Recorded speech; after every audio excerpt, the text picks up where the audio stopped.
Simple as that. We're good. Oh my god. Okay, well, okay, before the episode started, our producer said, well, let's see if we still remember how to do this. And I guess we answered that question. But okay, we're audible now. Welcome back. And like I was saying, with the new season of Golden Gardens Melee, I think it's season 6. Might be season 5. I don't really remember. But anyway, with the new season comes Radio Melee. We're back. And there's been a lot of stuff happening in the Melee community, some good, some bad. Of course, we're fresh off the back of the Beyond the Summit announcement, which is a super bummer. But also, we've got Collision coming up this weekend, where a bunch of top players are going to be in attendance. Also, a bunch of Donkey Kongs is what I'm being told, which is, it's a thing. So yeah, we've got a lot to talk about, and it's me and PP, and we'll give you a little bit of a refresher if you forget how to do this. We've got ! Radio Melee in both of our chat. You can just use that as a command. And when you type ! Radio Melee in, as I'll even do in mine right now, so you can just click on the link. Y'all can hop into our Discord, and it's very simple to just hop in the Submit Topics Here channel and just ask us a question. And then we'll drag you into the Discord call with us, and you can talk to us live on air and give us your hot takes. And any kind of burning questions you may have about Super Smash Bros. Melee. So definitely do that. How you doing, PP? Doing all right. Looking forward to what the people have for us today, and looking forward to all the things that we get to cover now, because it's been a while and a lot's happened, right? I mean, I've got a list of some things over here, Toph, and let me know if anything jumps out to you if you want to start talking about before we get in. Talking to everyone. A reminder, we do not have a community voice to go over before we get started, because our last was that impromptu session after the whole situation with the Panda Circuit. We don't have a that's right. That's right. So, which means, well, we are going to do one today, but that means that we're just going to have to think of something. Yes. And, okay. Well, in the meantime, if you're curious, and you can tell me if we do some topics in the meantime. Well, I want to, you were mentioning that we could do some predictions for the collision bracket, and I got to tell you, I actually haven't. I just got back from Singapore, so I've kind of not been paying attention to Melee stuff, which means I actually don't know what the seeds are. I don't really know, what we're expecting for like the top 8, right? So. I'm definitely down to do some predictions. I've got you with a link to some projected top 16, top 32 matches, if you're so inclined, if that might be interested to you. So some of the ones we've got here are Crudo versus Cody Schwab, Triff versus Kadoran, Magi versus J-Moog. Triff's going. Wow. Axe versus Leffen, Ginger versus Amsa, Laud versus Moki, Two Saint versus Zane, and Aklo versus Hungry Box. Wow. So I think there are some interesting ones in there, and maybe some lesser interesting ones, but it only gets, I think everyone's going to have good matches before the tournament's over. Aklo versus Hungry Box is a spicy one. Oh, yeah. Axe versus Leffen is a spicy one. Yeah. Okay.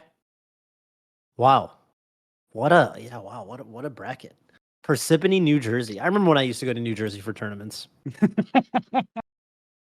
Why are you laughing? What's wrong with New Jersey? You know what's wrong with New Jersey. Yeah, it's a beautiful state. Many people are saying this. It's not a beautiful state. That's Many the problem. Are saying this. Dude, I got to tell you. You know what? Yeah. I have a very soft spot in my heart for Rutgers, New Jersey. I really do. I look upon those tournaments very, very fondly. But it is what it is. So just gotta keep it real. A lot of magic happened out there in the past, and certainly that was pretty cool. And now we have it on screen actually for you VOD viewers. There you go. A lot of cool matches coming up here, and I think someone's take about Magi J-Mook is interesting, because I think Magi actually has been popping off a little bit more lately. I think she had the win over Fiction last weekend. Yeah, Wins yeah. over Magi's been looking really strong just in general over the past couple months. Like, Yeah. definitely looks like Magi was already, I'd say, a pretty solid player. But like Magi had, for example, the win over Plup, right, at CEO. But it was like Plup's Fox and all this. And I think until very recently, Magi was very much thought of as like, okay, really good, like really, really high peaks, but like something was holding her back from that next level. But I really feel like she's broken through that. And I feel like now she's definitely a competitor for these really, like the top slots of the the skill range here. Jmook though, I mean, Jmook has really shown a almost a real tenacity, in particular in the Falco matchup. Like the last time Yep. Jmook Fiction met, I think Jmook cleaned it up pretty handily. I feel like Jmook is really, really hard to upset in that matchup. Yes. So He's see what still happens. favored, I would say. I also just kind of, I don't know. I've always been a Sheik does really well versus Falco kind of guy. I don't know how you feel about that. How do It's you feel about that actually? it's such a weird matchup on both ends. They wall each other out so incredibly well, and they can actually hit each other really hard too. I've I've kind of played it from both ends, and I think it's it's it's one where I totally get the Falco's frustration, but um I'm not sure I'm totally sold yet. I want to see it happen a little bit more, but Yeah. but I also kind of at the same time feel like Sheik was made in a lab. If you wanted to keep Falco out, you would just design Sheik. And that Yeah. does make Falco's life a lot harder. How good she is on the platforms, how great her out of shield game is, how good take laser F tilt is, so on. Yeah. She can So crouch under on. lasers and power shield so well and everything, right? Like that's all. Like there's so much Falco has to weave around, but at the same time, Sheik has a hard time getting in on Falco too. Right. Um, and I think Falco, once he launches her, could just back air her a lot. So I think it's an interesting matchup, and I think we could see more getting pushed, and Mhm. however much we can avoid getting grabbed as Falco is very, very important, obviously. Right. Right.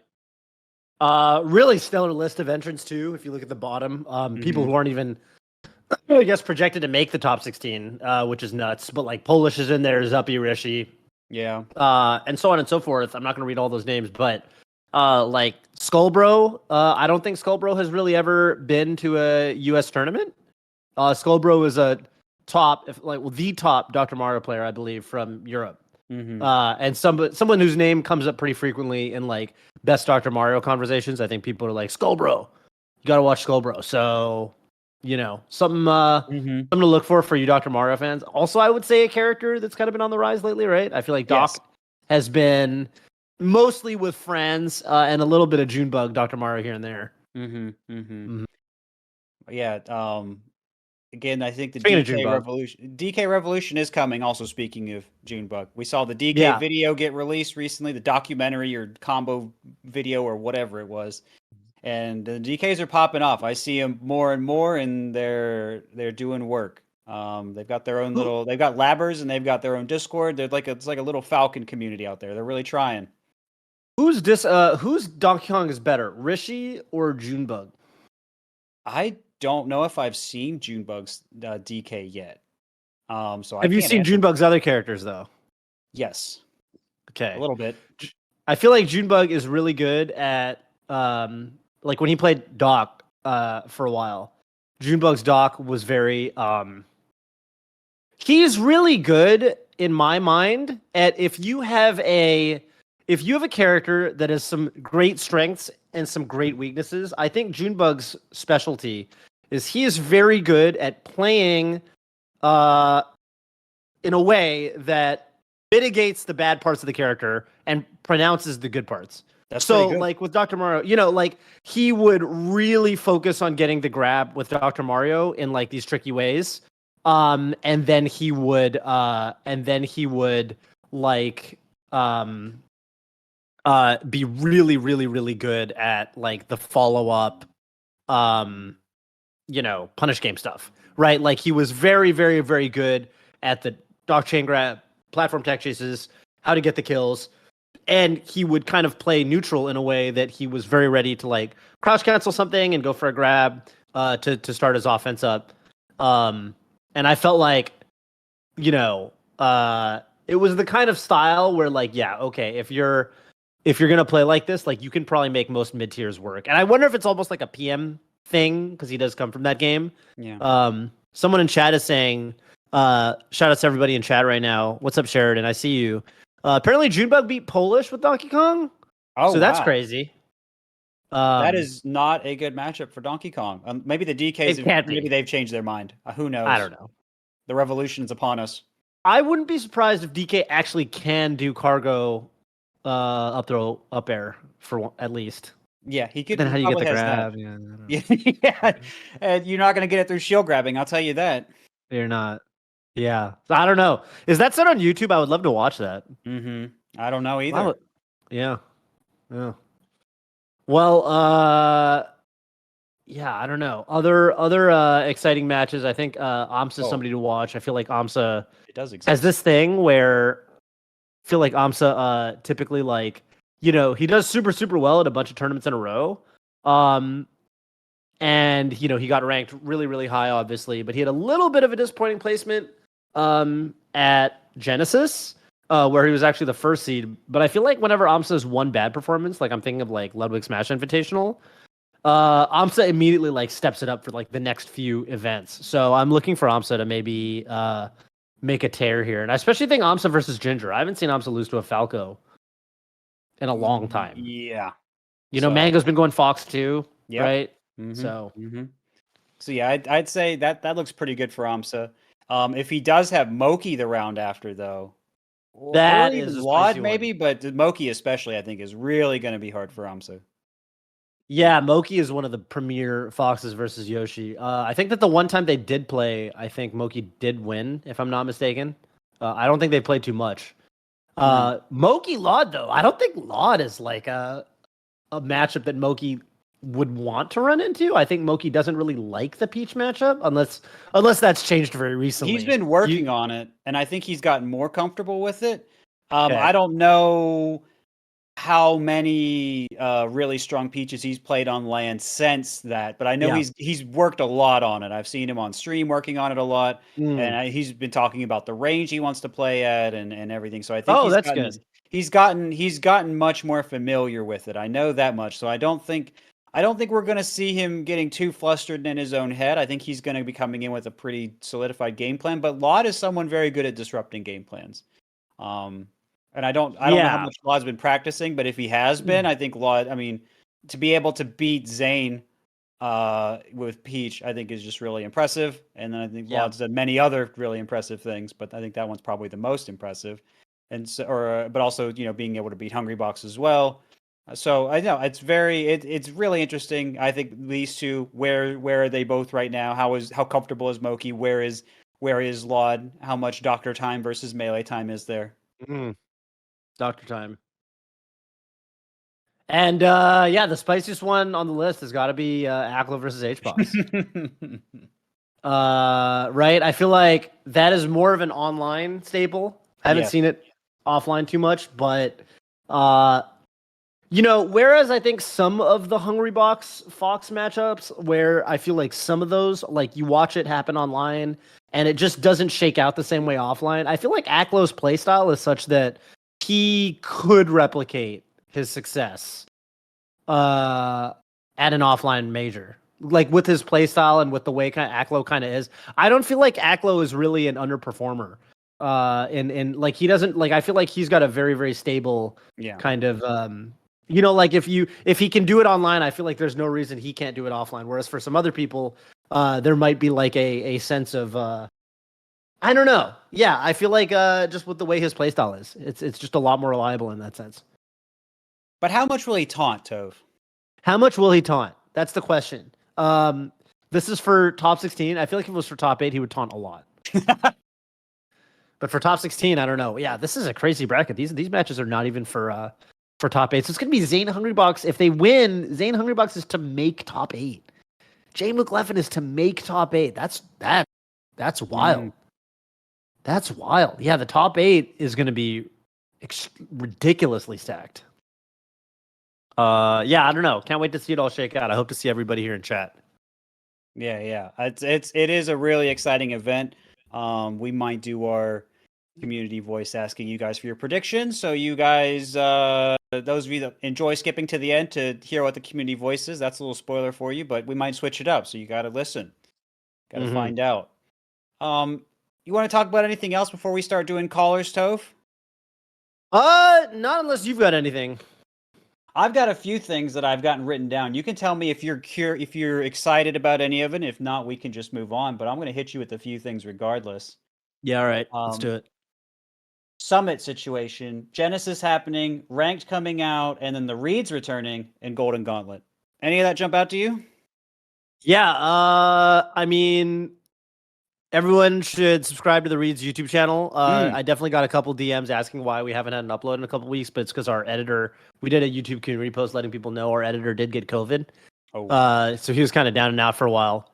And, we did a YouTube community post letting people know that. So we should have a new episode dropping just about any day now, unless it's already dropped, in which case you should go watch that. No, it looks like it's not out yet. But we've got a bunch of episodes that we've already recorded that just need to be edited and uploaded. And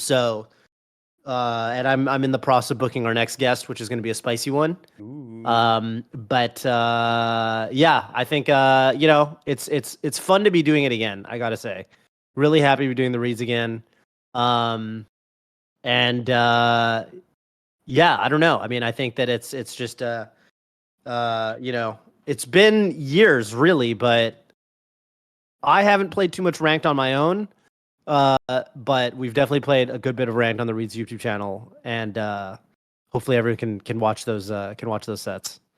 Yeah, and if you guys don't know, I mean, we have a decent amount of new viewers that'll come in and everything. So I'd like to let everyone know that if the reason we're talking about the Reeds, what is this? This is a YouTube series that Toph and Scar did years and years ago now, where they played on Anther's Ladder, which we've referenced a few times on the show, and they would bring guests on and play for the points there, and they would try to get their account that they all played on as high as possible.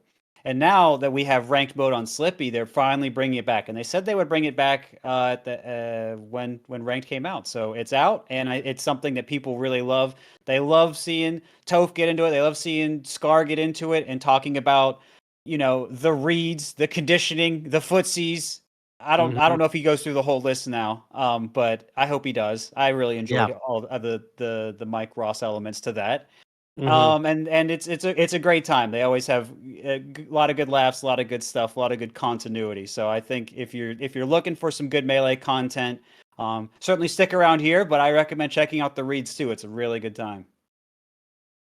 Yeah, yeah, I mean, I don't want to spoil too much. I don't want to spoil anything about who we got coming up, but y'all are free to take your guesses.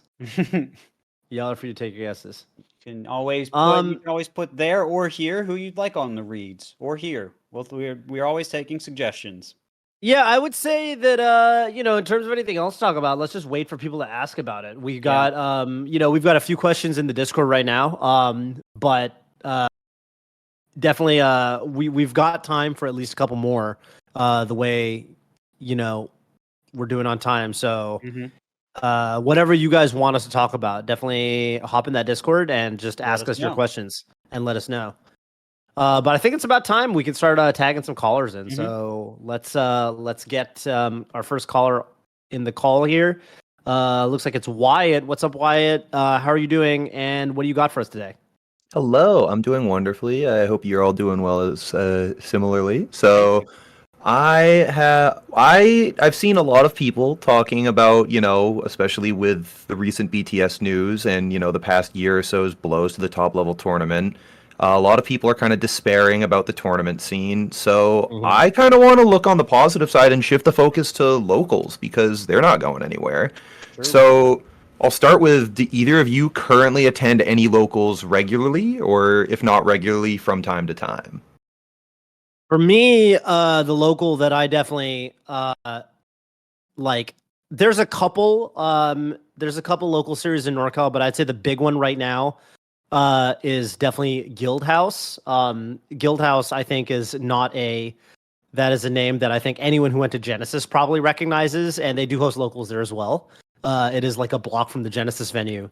But the locals are pretty stacked. Like Johnny S2J moved to NorCal, and I couldn't make it to this one. I've been out of the country. I've been in Asia for like basically all of February, so I've not been going to my locals lately. But I do know that, like for example, when S2J moved to NorCal, I think he didn't even win his first guild house because Ralph actually won it over S2J and SFAT, and maybe Shroom might have been there too.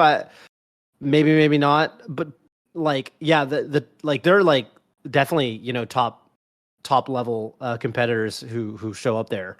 And even when you get down into like the, you know, NorCal PR area that it's people not so well known, I think people would be surprised. Like people, I think, don't think of NorCal when they think of like the strongest regions in terms of like, you know, the overall power ranking spread. But I think that's like changing slash maybe has already changed. Like there's definitely like I think a bunch of really, really strong players that could definitely upset some top players that that no one's ever heard of, that go to Guildhouse in particular. So for me, that would be the one, and I think if anyone's in the NorCal area, that's definitely the local to check out. At least like the it's the most like prominent. It's like the most prominent one in NorCal right now. There's also the what is it? What's the name of the Twitter account? We've got like an official NorCal Melee Twitter account that like always is posting all the. I think it's just at NorCal Melee, one word, which is really handy because every week they post like all of the weeklies that are coming up, or the weekly / monthlies that are coming up that week. And we've pretty much got, I think, one local in each little area in NorCal. That's so Guildhouse being, I think, the biggest one. But yeah. Also, Guildhouse, I think, also runs other fighting games. I think they run like Strive and Dragon Ball Fighters. So it's kind of like a general fighting game thing, which is kind of cool. Nice. How's the North Carolina NorCar scene as opposed to the NorCal? Mhm. is that what you call it? No, we do occasionally for fun, but we can't get through it with a straight face. I see. Yeah, we just go NC usually. We're just short that way. But yeah, Mhm. in North Carolina,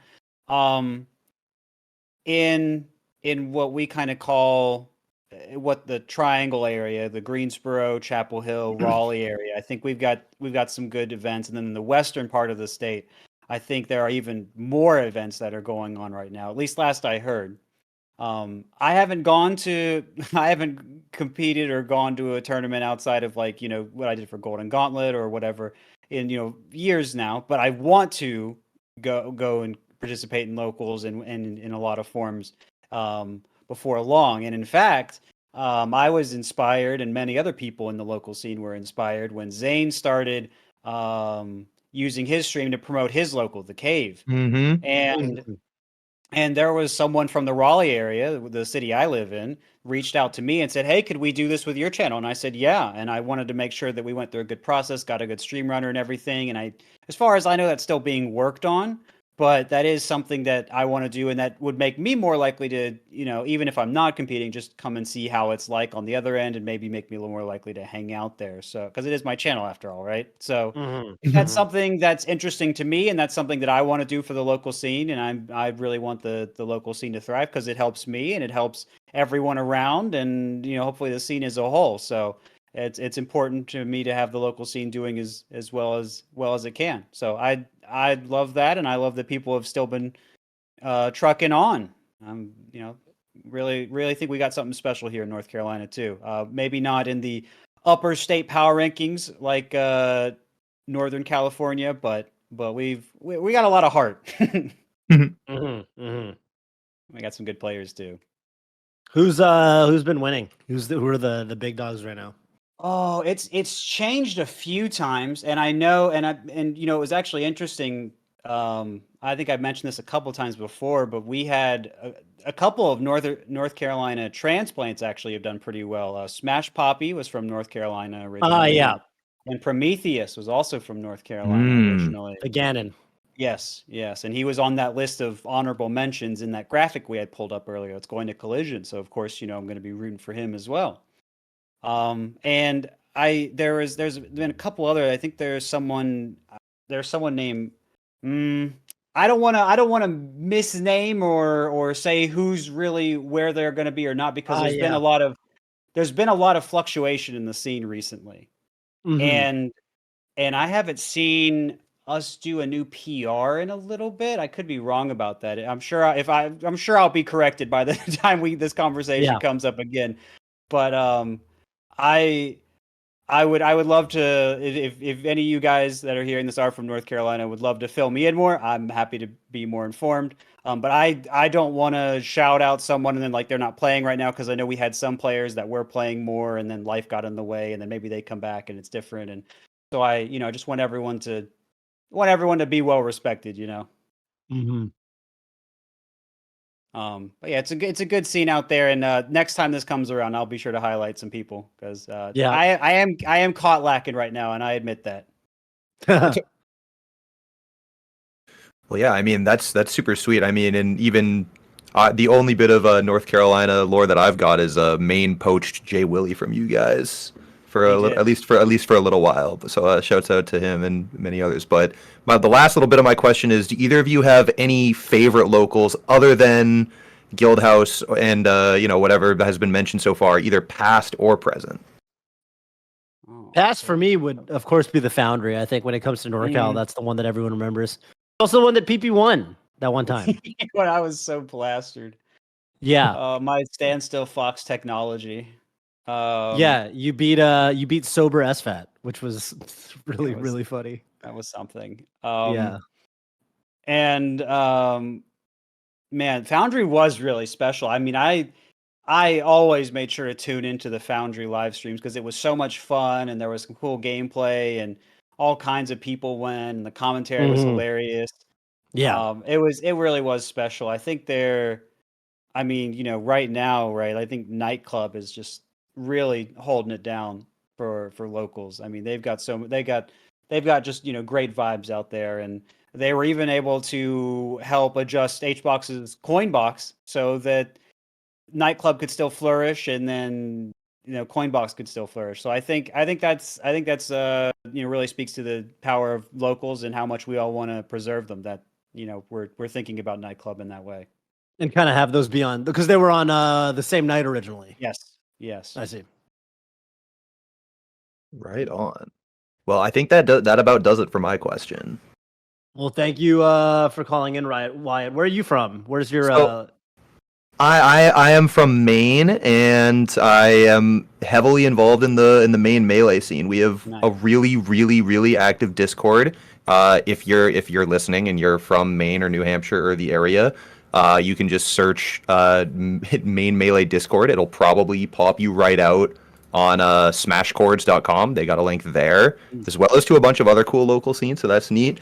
I've also, since the last time I called in for this show, I also now am TOing myself and helping to TO, Wow, which has been wonderful. it's been a great experience. And now Thank there you is for your also service. I always feel like it feels like stolen valor sometimes. Sometimes it's easy. We got a small scene, but lots of love for all of them. And there's also now a New England melee server that's been super super active, and it's great to have like the whole area sort of unified in that way. But yeah, that's where I'm I coming wanted from. I wanted to ask real quick before you go. Is that where all the action is now? It's all on Discord, huh? You got to like join a Discord server. It's like Yeah, for local. yeah. Um, See, that's why I don't know. Like, that's where I feel like a boomer. I feel like I don't pay enough attention to my Discord servers. well, I'll join them, and then I'll kind of forget them. Because there's too many of the little bubbles on the left side. You know, it's you know what I'm it's saying? it's very tricky to navigate. And I mean, like, it was easy for me to start with like just the main melee one and to sort of branch out from there. But like, I literally have a folder of like my melee discords that I visit regularly. That's like at the Mm-hmm. top of my Discord, and I still neglect it sometimes. So Mm-hmm. it is tricky, but Discord does seem to be where people are congregating now. Okay. I'm gonna have to keep that in mind. Yeah, and I assume for all the people calling it or listening in out there, I assume that if you want to get in touch with your local scene, probably the best way to do it is is it Smash Chords? Is that where you would find your local Your local Discord server? It certainly seems to have quite a few of them. Yeah. Okay. Maybe I should check that out because I don't think I've ever actually been to Smash Chords. Smash Chords Melee. Look at this. Wow. Look at this. There's so many of them. Wow. You can join the Donkey Kong Melee character Discord, which is Yeah, 4 thumbs up. I heard they put a documentary out about that character the other night. I gotta watch that. The revolution's upon us. Highly unfortunate. Wow. Look at this. Damn. They've got all kinds of. Where's Norkel on here? Oh, Norkel's on here. I'm gonna thumbs it up. How do I thumbs it up? Oh, nice. I've got to be logged in. Damn it. Yeah, I did the same thing earlier. But before I go, I do want to give a couple of quick shouts out to a couple people. Shouts out to my homie Wu-Tang 36 Genders. Edgy tag, but she's the homie, and she got me into doubles, which I've never really enjoyed until I played Ganon Peach with her at our most recent online tournament, and it was super sweet. Shouts out to, let's see, Lavender is a grinder that just showed up out of nowhere and did the Mewtwo King. Just kind of grinded in a dark room somewhere for like 6 years and is now like taking names off of our PR players. It's super awesome. We love it. Wow. And shouts out to all the other main grinders as well. Duffy, Shive. There's so many. There's too many to keep track of. But yeah, thank you so much for having me on. It's been very fun. Appreciate it, Wyatt. Have a good one. Absolutely, you as well. Have a good night. See ya. About time for our next caller. Got time for a couple more. Let's see who it is, and it's going to be Gumball City. How you doing, Gumball City? What do you got for us today? I'm doing well. I'm a big fan of the show. I'm glad to see there's a new season of it. So my question today is, do you guys think that a new tournament series will take the spot of Smash Summit as a top-level invitational tournament? Do you think a new series will take the spot of Smash Summit as a top-level invitational tournament? I don't know. I mean, I think like Smash Summit took a long time to get to where it to get to its prominence, I would say. I mean, I think that like for a lot of the newer people, actually Mango talks about this a lot, how the vibe of the early Smash Summits was a little bit different than it is now. I think like the more recent Smash Summits, it's thought of as this extremely prestigious event to win. But in the beginning, it was that, but I think that like for the early, like it was definitely prestigious and very difficult to win. But at the same time, I feel like the original pitch, like when I first heard of Smash Summit, like when I was first approached about it, the kind of the pitch, like the elevator pitch was like, you get a bunch of top smashers and you put them in a house for a couple of days and you run a tournament and then shenanigans. You know what I mean? That was kind of the, almost makes it sound like a reality TV show from that pitch, but that's kind of how it was. That was the first pitch I ever heard about Smash Summit. And so like, there was a heavy element on how on it setting itself apart with the skit. We'd never encountered that before, right? In the community, there were the skits and kind of that level of production value. And I think that uniqueness was what set it apart at first, not the prestige per se, even though the prestige was there, but it was more how unique it was. And I feel like it's going to be really hard to just do what Summit did. I think that there's a way that you can become there's definitely a way to have a new kind of invitational series that could be similar in some ways, but I feel like you can't really just copy the format. Because, that's been done. Like, I think, even with VGBC, they've done the Gimvitational for, like, Smash Ultimate. But I think to really reach the level of Beyond the Summit, like, you have to do something unique and something new. So I don't think anything will really take the spot, per se. I think that it'll have to be pretty, in my eyes, it's going to have to be something pretty different. But I don't know. We'll see what happens, I guess. Yeah, we are going to see. And I mean, I think you bring up a lot of good points, and I have my concerns, and I also think it's going to have to be different. And I think part of it is, we can't do it the exact same, because if you do it the exact same, I mean, Summit ran into issues where it couldn't continue, right? And from what I heard from some people talking about it, was there were issues with other scenes pulling out. They wanted more control of their own marketing for their games. Nintendo was also blocking more deals. That the lucrative Papa John's deal we had last year is not something that Nintendo's probably going to allow again in any sort of form, which just makes it harder for Summit or a Summit style event to make money. And then I had also heard that the Twitch revenue split has gotten harder for other organizations to make from. They don't make as much basically from partnering with Twitch as they did before.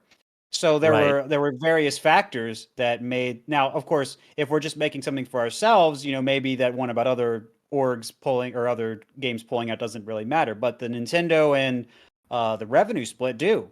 And so we are going to have to figure out how we're going to monetize differently and how it's going to Mhm. have to be different. And certainly part of Mhm. the answer, at least a little bit, could be Golden Gauntlet. We feel a little bit of the Summit vibe, a little bit of the shenanigans, a little bit of the couch invitational with that. I know Mhm. some people. I was at the Golden Gauntlet. Some people there were saying this feels a little bit like a Summit. So we got a little bit of that. Obviously, it's Yeah. not. It can't be the replacement. It's not exactly the same sort of thing. There's not like a vote-in process and as much public stuff and all that, but. We do have content coming out that we filmed at that, which I think you guys are going to enjoy. So we will get a little bit of it, but Right. yeah, it's going to have to be different, and that's the thing is, maybe instead of it just being one series, maybe it's a collection of different styles of invitationals. And I mean, states have even done invitationals, like Arizona does a few different things, but various states, I mean, I'll check the Melee section kind of often and I'll see, oh, this state or even this part of a state is doing a summit for like a weekend or 3 days. And it's just people talking on a couch and doing stuff together and having people play round robins and whatever else. So there's people are really enamored with the idea. And I think as long as we like it and we want to do something with it, we might have to change some things on the business end. And of course, I don't know how that would go. That's not really how I usually think about things. And I'm not as plugged in that way. But people really like the idea, and so there may be some possibility, some way to monetize that works there. And I think Right. what Summit did so well, and this is kind of what I emphasize to people, is they showed that we could monetize the non-tournament goers, the people that aren't going to the event, that are mainly just watching online and are more spectator oriented. And maybe they only have $5 to give, or maybe a little more, but they just don't want to. They don't want to physically travel somewhere. And Summit showed there is a fair amount of money in the scene, and you can monetize that way. And so, does that mean we monetize them more? Well, maybe not, but maybe there's like a product that's gone with it or something. I don't know, but maybe there is something that could happen. But like Toph said, I think it will look pretty different. Yeah. Yeah. I think. Yeah. There's really multiple factors.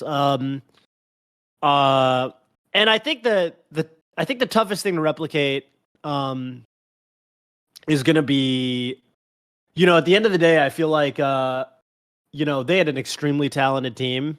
When it came to, like, for example, like the content and Yeah, the set design and even the hospitality, things like that. yeah, And I think it's going to be a long time before, like, that level of quality is matched with that level of, like, experience and familiarity with the community. Because I think that, like, at the beginning, and there were events, back then there were a couple events that, like, some other esports, like ESL put on. uh I guess it was like the ESL team was partially involved with, like, the Yahoo esports, Smash Rivalries thing. And that was pretty fun. And then there was, like, Battle of the Five Gods, um gods and gatekeepers, events like that, like, that were kind of one-offs that were really cool, that were put on by kind of these sorts of esports groups. And even though the production value was really high at those sorts of events, they didn't have the level of familiarity with the Smash community that Beyond the Summit built up over years. And so even if a team comes in that, brings the level of production value that BTS had to the table, it'll still be a long time, I think, before they have the level of familiarity with the community that they're able to do. The reason the skits are so special is because I feel like the people writing the skits at Beyond the Summit really understood the Smash community really, really well. And I don't think anyone like that is really, that takes time. Uh it takes time to build up familiarity, right? With the scene. So yeah, I mean, we'll see if anyone rises to the occasion, but it's going to be on the order of years, not months. I'll tell you that. yeah. It's my hope, if I had to add anything else, It's just if there are going to be challenges and everything with some new groups, some new orgs, some whatever trying to work with us, I just hope we try to be supportive and constructive rather than dismissing if there are some growing pains with that. Right. Right. Right. But that's all But I got on it. yeah, thank you for your question, Gumball. I think it's a important one to talk about, but we'll see how it all shakes out.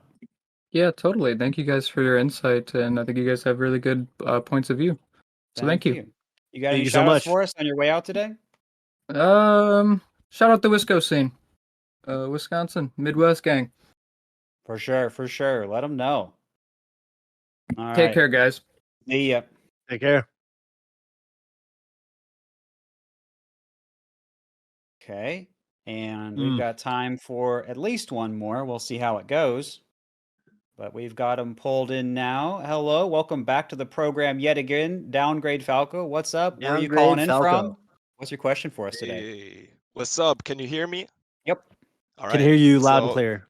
all right, thank you. So I'm calling in from Berlin, Germany, and what yet again? Nice. And my question for today would be, so I just watched the 1 hour 30 Donkey Kong documentary that just got mentioned as well, that came out yesterday. And my question would be, do we need to overthink how we rate characters? We have seen some Doc and Young Link in the past taking games in stocks, and with Yoshi and Donkey Kong stepping it up, I wonder if our view on high, mid, and low tier characters has to change fundamentally. You can start this one off, PP. Yeah, so I don't think that characters changing means that we were wrong. I just think well, I mean, maybe in a way, but it more so means that players have changed how they approach characters and that characters can be pushed more. I mean, one of the reasons that I don't try to do tier lists, outside of other things involving tier lists, but one of the reasons is when you talk about low tiers, I mean, this is something that I've seen people talk about in the past, is there is potential with those low tiers to change, but people don't play them a lot because they're not perceived as a tournament winning character. Even if DK ends up becoming, like Dr. Mario level somehow, which would be weird, but maybe. But even if DK somehow climbs really far in his Dr. Mario level, that still isn't going to usually be enough to inspire people to put in a bunch of work with DK. But now it seems like people, and I think this is a really good sign for the game, that people are willing to look at those characters and say, well, now we have Uncle Punch. Now we have, these other ways to, for example, Power Shield. We have these other ways to lab. We have these other ways to solve problems. How can we now advance these characters by so much? And I think rather than saying, oh, well, we can never know what a character is. And I mean, maybe, you could, if you want to take this to the extreme, you could say that. But I would rather say, well, this is an exciting thing. It means that there is some change, and how much change is there? And I think that's a little healthier to say, because do I think DK is going to be a high tier like, Peach or something? No, I don't think that's going to happen. I mean, maybe I'll eat my words in 2 years, 5 years, 10 years, whatever. But for now, I don't think that would be the case. But I think DK has potential to go up, and I think lots of the low tiers have potential to be, show much more because we just haven't paid attention to them. And I don't think that's really a flaw. I think that's just people mostly playing to win, and now the people are playing to lab and learn and all that, and we're seeing so many great things come from it. So that's cool. Yeah, I think that it comes down to the player base. It's always going to be, Yoshi was one player, right? Yoshi was one guy. Pikachu was one guy, right? I think characters move up, and this is something I've always kind of disliked about tier list discussions. I think I'm with PP on this one. Is that I think the community, we're pretty bad at talking about characters unless there's a top player really pushing that character, because it's the same way with Peach. Peach has kind of been on the rise a little bit lately, but Peach, people used to put Peach borderline top. They did 5 or 6, whatever, when Armada was playing, right? People talked about Peach like she was one of the best characters in the game because Armada is one of the best players in the game, and people don't do that anymore because Peach isn't around anymore. And I mean, Peach is around, but not at the top 1 top 2 level in the Right. world, right? And so like, you know, I think at the end of the day, like I would love if everyone was better at approaching character conversations from like a more theoretical standpoint where we could talk about like the what ifs. But I think that like the way it kind of works is like you kind of need representation. Otherwise, people just have a tough time envisioning what a character is really capable of. So yeah, I don't know. I think that it's cool that you know, characters like Doc and DK are doing it. Shout outs to Zane, who was a big Doc believer. Zane was I always bring this up, but when we did that Newlyweds game a while back with me and Zane, and when we was Zane's guess of like the question was something like along the lines of like, you know, if there's one character that's like not considered very good right now that you think could go up, who is it? And I think Zane's answer was Doc. So maybe Zane kind of saw it coming in that perspective, but yeah. And I'll also add that I think I've kind of expressed this on Radio Melee before too, but my heuristic for like, can a character do it in terms of like, can a character get better and better? To me, it's Punish Game actually. I think that like the thing that we see is, as you know, as Melee goes on, I think that like it really is beneficial to have like win conditions, like achievable win conditions besides win neutral over and over. And I think that like the thing that you're seeing with some of these characters like Doc and DK is they do have really strong punish games. So from my perspective, and obviously this is just one way of thinking about the game, but from my perspective, I think the characters that have room to grow are the characters where they can hit hard.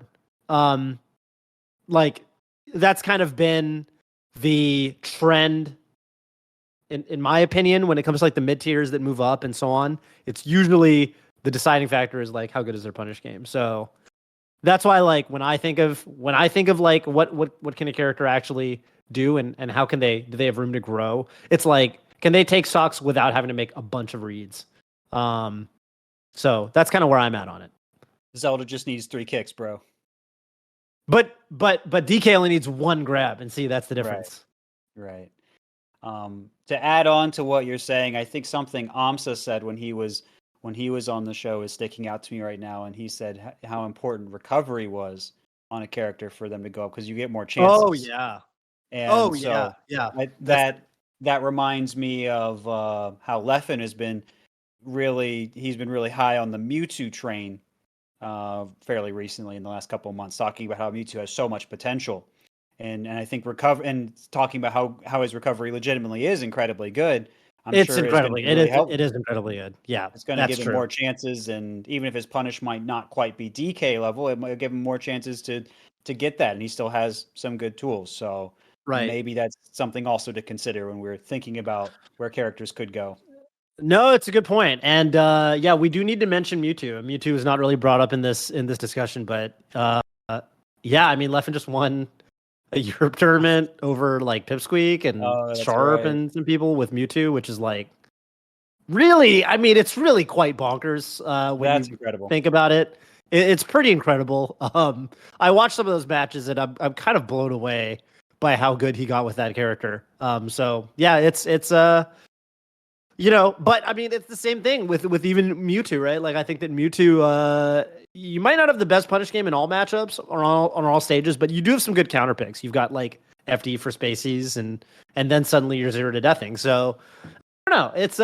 It's pretty interesting, and I think that even with characters like that, like Mewtwo could like if Leffen just like dedicated his whole life to playing Mewtwo and didn't like play other characters, like Mewtwo would probably go up on the tier list. Oh yeah. But as it stands, you know, it's just a counter pick for local or a pick for like a locals pick. So good for content. It's good for content. Exactly. It's like for the stream and for locals and stuff like that. But yeah, I mean, do I think that Mewtwo is one of those characters that could move up? Yeah, absolutely. So, you know, it's that sort of thing. By the way, my other pick for a character that I think is probably better than people think. While we're on the subject, I think Game & Watch actually could go up. People have been big Game & Watch fans for years. Yeah. That character's like people. I've heard a lot of people say this. Like this is like a phrase that gets used over and over. It's kind of played out, but people always say that like Game & Watch is like so close to being a good character. Like you change like 2 or 3 things and Game & Watch is like viable. You know what I mean? Yeah. So yeah, I think Game & Watch, is definitely a character that has some big weaknesses, but also some pretty big strengths. So is what it is. Yeah. Well said. Well said. And I think, just kind of to say what I said before, I think a lot of characters could show much more of what they could do with more investment, more time, more people, more of our Yeah. tools. So Yeah. I'm sure we could see more of that, but I don't think that means that maybe the tier they're in or their relative's place is wrong, but it just means that there's room to grow and it's exciting. So just reiterating that again. That's all I've got for this. If that's all you got, Toph. Yeah, that's I think that's all for me. All right. Thank Thank for you the so much, question, Downgrade. Bravo. Any shout outs for us today on your way out? Yeah, thank you for answering. I think that covers it pretty fairly, I would say. So yeah, thank you for having me. I would shout out all the Melee creators that currently are popping up left and right on my YouTube feed. Love that. And many creators coming up doing awesome stuff about Melee, character specific, about the scene, about the esports, stuff like that. Check them all out. And yeah, shout out as well to the German Melee scene as always. The German Melee PR just dropped for this season, I guess. So check Oh, it wow. out. And thanks for having me. Thank you. Thank Have you. a good rest of your day or night. Yeah, it's night, but It thank is you. very nice. Bye-bye. Bye.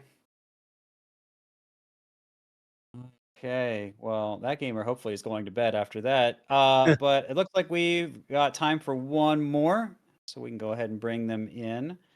And hello, Nitin, if I'm saying that right. Welcome to the program. And where are you calling in from? What's your question for us today? Yeah, that's right. And I'm out in New Jersey. My question for you guys is, do you think community leaders, TOs, and top players made a mistake waiting so long to begin to tackle creating a rule set for box controllers? I was Yes. hoping you were going to say something about Steve. No, not Steve.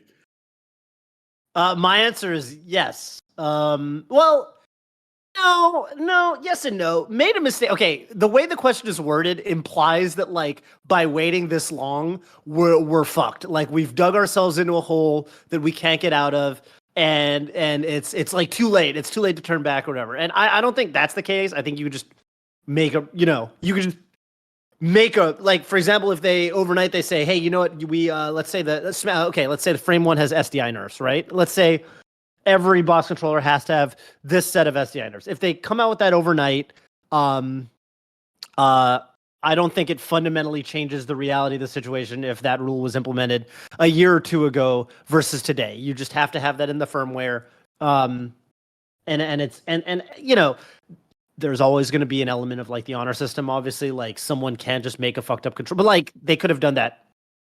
You could build a box and put some fucked up macros in it and hope that no one catches you, and that's never really changed, right? There's always going to be some level of the honor system, but do I think that it's a mistake that in the sense that like we do need something? Then yeah, I do think we need it needs to be made a little bit more clear, because I think right now people kind of assume, and I think top players kind of assume that they're like, well, I don't know what's going on, and I don't know. I think the average top player thinks that nothing's just nothing's ever going to change, which is unfortunate. Yeah, I mean, yeah, I think kind of what Toph's saying, I'm pretty on board with, and I think if we had taken time before the controllers had gotten more popular to say, okay, well, let's examine this a little more thoroughly. Let's work with some of the manufacturers maybe, and let's see what seems reasonable. Maybe we could do something, but there wasn't much talk about that. There were other controversies that were going on around that time. I think ledge grab limit was among the more popular of what we were talking about at that time, and maybe airtime limit as well. Some things haven't changed, as you can see, but there were other things that were being discussed, and I don't think it was something that the community thought that was really going to be that significant. I remember when the first box was made, I had some concerns, but I was like, well, Well, it'll get figured out. We'll deal with it eventually, right? Which I think is maybe something a fair amount of people thought. And now we're at eventually, and so we have kicked our can down the road, and we have to catch up to it, and now figure out what we're going to do with it. But I agree with Toph. I don't think this is. I think there are ways we can make all the controllers more in line and more reasonable, and it can work out. And I think, yeah, like Toph saying, some of the fixes, like if there is just some sort of travel time and SDI requirement for boxes, I think that is one solution. But I think the hard thing about this is, as we wait more and more, there are going to be more and more people that are going to be playing on boxes, because there are just only so many more GameCube controllers, the regular style, that are made. And so if people want to get into the game now and you don't want a controller that's going to break as often or have to be repaired as often or whatever, then getting a box also just makes sense from that perspective. And so there are more and more people that are playing, and they're playing on this, and then there are more people getting used to the muscle memory of that and everything. So there are going to be more and more people that are going to be upset whenever changes are made. So there is sort of this element of, it's not too late, but the longer we wait, the more people are going to be really mad, maybe push back against changes we make. And that's they that's get used to the something. status quo. Yeah. So that's something we need to True. be considering in all of this as well. And again, I know that there are people who are on box that are listening to this and like, okay, but Goomwave and whatever. And look, like I said, I think we could stand to pare back all the styles of controllers by a reasonable margin. And so I think there would be an adjustment period for everyone, ideally. And so that's something that I would really like to see. But I think the hard thing is, and I know we've had a couple TOs on that have said this, is like it's so hard to be a controller expert and be a logistical expert and work with this venue and get these top players in here and make sure that who do you ban, who do you unban, and all this. And like the TOs are juggling so many things, and so it's hard for them to work this out when even in the controller modding scene, I think there are some serious disagreements over this. And so I think this is an ongoing discussion, and I hope people will have the discussion in the hopes that we're trying to make this work well for everyone. We're not trying to this is not a malicious effort. This is something that we're trying to use to help everyone, and I hope we can have this conversation civilly. That's all I've ever hoped for it. Yeah, very very fair, very fair. Are you a box player yourself? I am, yes. How do you feel about the whole? Box, and I've been Really? on the box for. Well, no, I'm sorry. I started on GameCube controller, but between the two box controllers, I was on a Smash box. Then I went to Hax's box a couple years ago. How do you feel about the, how do you feel about your question, basically? So something you guys didn't really touch on, and maybe I should have been more clear, was I guess it's also been up in the air. I don't know how likely it is that boxes could maybe one day be just banned altogether. Sure. And I feel like, especially in that situation, like we're 6 years in from, I believe I'm 6 years in from the first Smash box. And there's obviously a ton of people getting them. Probably a ton of people have orders out now for stuff. And yeah, it would just be a bummer. Like, yeah, if the community comes to a decision, like among whatever people have the authority to do this and have the knowledge to do this, like I'll respect that for sure. I think it would just be a bummer to wait so long when it could have. It would been be better if that a was done long time earlier. ago. Sure. Yeah. And I feel like there's no way they get outright banned at this point, though, right? Like, I mean, that's my thought, but I don't want to speak for. You don't want to jinx everybody. it. Oh yeah, Yeah. that's it. I mean, and obviously, I understand there's some bias on my end, but I think like the main thing for me is PPMD listed a lot of it was like just reliability. Like I don't want to have to. I never got into like notching or everything, but I would have if I stayed on GameCube controller, and surely stuff would have broken, and I would have had to replace it. Like, and I've swapped out my buttons like once and my switches once, and that was like my choice. It wasn't like by need. So, and I've been on it for like 4 years now. And granted, I've had 2 different boxes, but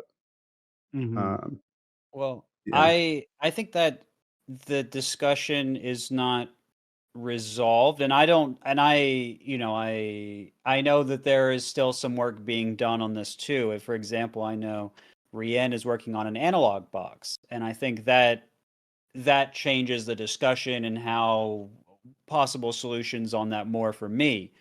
But that's not out. That's not a thing that exists yet. So it's hard for me to say what it could do because I don't really know how it compares in all the ways, and it's not done right. So that may, I mean, I'll be honest with you, maybe it could happen, but there's also the alternate possibility of, well, we waited so long and now there are several box top players that are clouded and they got hundreds of thousands of Twitter followers and they're like, I'll walk, and we're like, okay, well, that's tough. And right, and so there is that aspect of it too, so I don't know how it's going to shake out. It's just my hope that we can have something that works well for everyone, and it's tricky for everyone to navigate. I'd be surprised if it got outright banned, but maybe that's if somehow someday, I know it's hard for people to think about right now, but if years in the future there's a lot of money in Melee, maybe this discussion gets revisited in a very different way. I don't know. I feel like for me, I for one would tend to push back on any rule that explicitly just like, I don't even like how the wobbling ban shook out. Let's put it that way. I don't like that we basically lost a chunk of our community overnight where all the ICs players just quit, right? Like, even in spite of, the gameplay implications, like, obviously I'm not a wobbling fan, but, I would push back against rules with what I know now. I would push back against rules, I think, that would outright just, eliminate a portion of the player base. And I think at this point, and I guess the good news for you, Nittens, is that like the longer I feel like we go on, I feel like the harder it'll be for people to outright ban boxes because there's just too many box players now. Like if you're going to ban it, I feel like you had to ban it a couple years ago when they were in development. I feel like people have spent too much money. It just wouldn't be fair to me, to like the people who, invested a lot of money and a lot of time in learning how to play on box. Like, just seems like there's got to be a better way. So, and I feel like when people do bring up the let's ban all boxes, like I feel like when people say that, largely it's out of frustration. I feel like people say it because they feel like, frustrated with the state of affairs, frustrated that there isn't like an explicit rule set as to what's allowed and what's not. And they're just like, well, fuck it, we should just ban everything then. Just ban it because then if we can't have any, if we can't have like, well thought out change, then let's just throw the whole thing in the trash. But I feel like they're saying that more out of frustration is my read, than actually suggesting, hey, we gotta, this is the best way to move forward. I don't feel like anyone is really saying we need to ban all of them in earnest, and that it's the best thing that the community can do right now. I don't feel like anyone's actually saying that. That may be Blur. I don't know. I guess I don't know if I want to take a whole lot more on this topic, but I would say I think there are people that would say it's okay if some leave if the game overall benefits, and then maybe that's more of like a top player or like a spectator or however view of it. And maybe that calculus gets harder and harder to justify the more box players there are, right? If it's 50% of the community, maybe that's just like, that's just so many people, right? Can we sustain that? Right. There might be people that feel that way. And again, I'm not coming down really one way or the other on it. I do know that things need to change, and whatever change, works best for Melee is what I want to support. Yeah. And if it goes one way, fine. If it goes another way, fine. But I'm not coming down on it. But I could see the argument for the wholesale change as well. But I do agree with Toph. I do think that is, the longer it goes on, the more unlikely it is. Yeah. But yeah. Thank you for your question. And Yeah, no worries. Thanks, guys. definitely shout comes outs up for us? every couple months, but yeah. We're paying close attention to the state of affairs, believe me. Cool. And yeah, any Appreciate shout it. outs you want to do? Shout out to the homie Soda Drum. That's it. Fair enough. Have Fair a enough. good one. Later. See ya. See ya. Well, now there are no more callers and it's just us, and we've got to think of a community voice, don't we, Toph? We do indeed. And yeah, I don't know.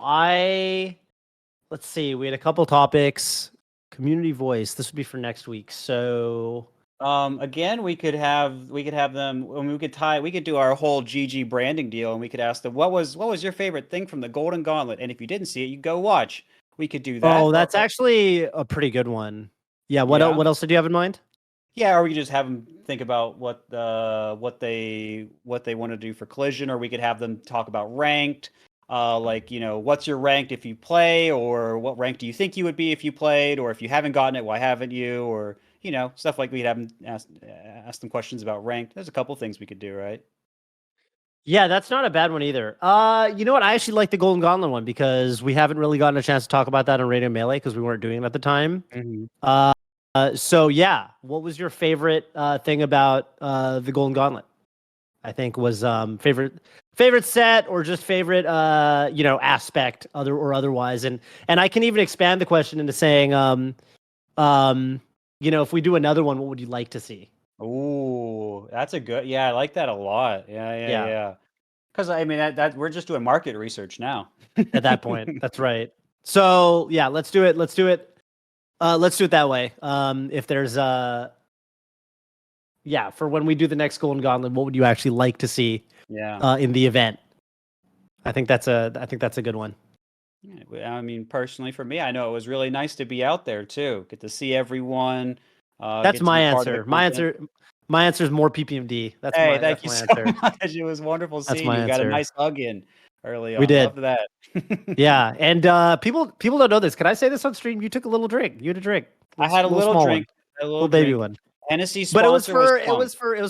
It was a sponsored drink. Yes, I felt the money flow through me. I was feeling That's good. true. That's true. We didn't actually see a cent of that. Oh well, that's okay. I think it's part of the paycheck. It's on. That photo is on Twitter. Yes. Actually, we can end the episode with a funny story about that photo. Can we bring that photo up, Quinn? Do you know the one I'm talking about? It's from the Golden Gauntlet. It's the four of us having a drink, and then all the YouTube comments or all the Twitter comments, or people were like, "Oh, this is staged." Blah blah blah. We were laughing. Yeah. Let's see if we can. I might even be able to find it. Hang on. We're hunting right now. I think there was a some kind of hashtag or. Yeah, I just know it was Hennessy. I don't know if that makes the search easier or not. That's true. I could just do a little search. Golden Guardians. Here we go. The Golden Gauntlet. We even had a recipe in there for the Golden Gauntlet. Special thanks to Hennessy for supporting the Golden Gauntlet. Unfortunately, that doesn't actually weird pull up the photo. Was it drink responsibly? Was there a drink? Was there a drink responsibly? I think there was. I think their Twitter handle was like Hennessy USA or something. I don't know. So it had extra stuff on it. Maybe that's why. Yeah, if you look, please drink responsibly. It comes up here. I'll link it to you, Quinn. You can put this up. We got it. Nice. Yeah. I had to search for the word responsibly. So, yeah, it's just funny because there's this really okay. Yeah, I'm just gonna wait for Quinn to put the photo up so I don't have to explain it. The lighting over there where we were standing was so good too. We took pictures over there. It was good lighting. Really nice. Yeah, that was the photo spot for sure. And that's where I was standing when I was doing the doctor's note as well. Yeah. Hey, this drink was delicious, by the way. I got to say, it was actually very tasty. Yeah, here you go. So we're sipping on the Golden Gauntlet, which is, I don't know, there's cognac in there, Hennessy, and there's some other stuff. And I think they said something like, they put the camera on. They're like, hey, we need to take some photos for social. And, you need to actually laugh. You need to laugh. Yeah. And we're like, okay. And then I think I said, hey, None, say something fun. Or Zane said, None, say something funny. And None just went, yeah. Remember, he made a weird video game enemy noise. Yeah. And I think we thought it was hilarious. And then Zane was trying to what was that or something. And then that's where this photo came from. So people thought this was staged, but it actually wasn't because we actually were laughing because None made a really funny noise. None is effortlessly funny. He is effortlessly funny. It was pretty great. So that's not staged. So that's the lore of this photo. It's actual. We are actually just laughing. I don't know why it looks like Zane's explaining something. Yeah, But I'm not sure. yeah, Zane might have been making a joke about the 5-0. So there might have been that. There might have been Maybe. that might have been that part of the conversation, because I think there was a point where we might have been talking about how Zane changed his Twitter profile picture to Oh, yeah. yeah, to spite Mango for That's right. for getting 5-0. He changed it to the the like the NFL logo for, of course, the Super Bowl champ Mhm. the Super Bowl champs, which were not the Eagles. Just to go ahead and spite. No, I know it was the Chiefs, but it was not. It was not the. It was Not not Mango's team. not what Mango wanted. Let's put it that way. So had to give him a middle finger on that one for getting 5-0, because I think Zane was looking forward to a good set. Yeah. But anyway, I don't know if it was that part of the conversation or the part where none made a funny noise. We had a couple laughs in there, but yeah, We did. that was fun. Yeah. They had to take pictures for a little bit, but They did. fun event. I'd love to hear what you guys thought about it, and I was glad to see Toph there and everyone else. It was Yep. a great time. That's right. All right. Well, we'll see you next week. We're back, and thank you for everything. Thank you for tuning in. Thank you for the questions, and see you next time. Till then, this has been Radio Melee signing out. Signing out.